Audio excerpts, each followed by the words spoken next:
All right, let's look at the next problem. We want to simplify this rational expression. That's a key word for factor. All right, so let's look at the top. So notice there are common factors. So I'm going to pull out a 3 first. We get a squared minus 4ab plus 4b squared. All right, let's continue with the top. Now here, let's see if we can separate into 2 parentheses. So a squared is a times a. 4b squared is 2b times 2b. We need to have negative 4ab in the middle, so minus is in both. Okay, so let's see if it works out, right? So if it works out, then these cross terms, the outer and the inner, need to add up to give me negative 4ab. So we have negative 2ab minus 2ab, which is negative 4ab. So it works out. Okay?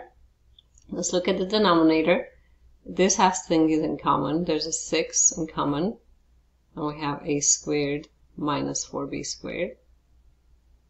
We can recognize that this is a difference of squares.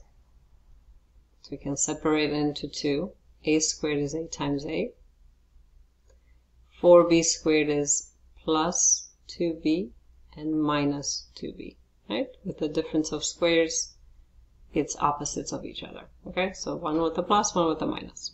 All right, now we're going to cross things out. So just like in the last example, once it's factored, you can separate the fractions. You don't have to do it, but it might help it to understand in the beginning. So 3 over 6 is a separate fraction.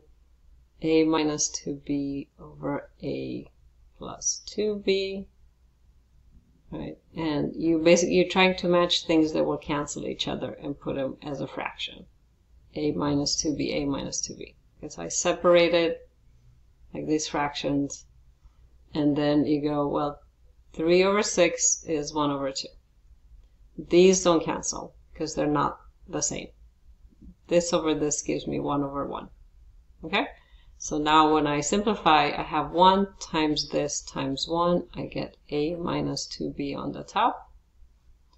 2 times this times 1. 2 times a plus 2b on the bottom. Okay? This is your simplified rational expression.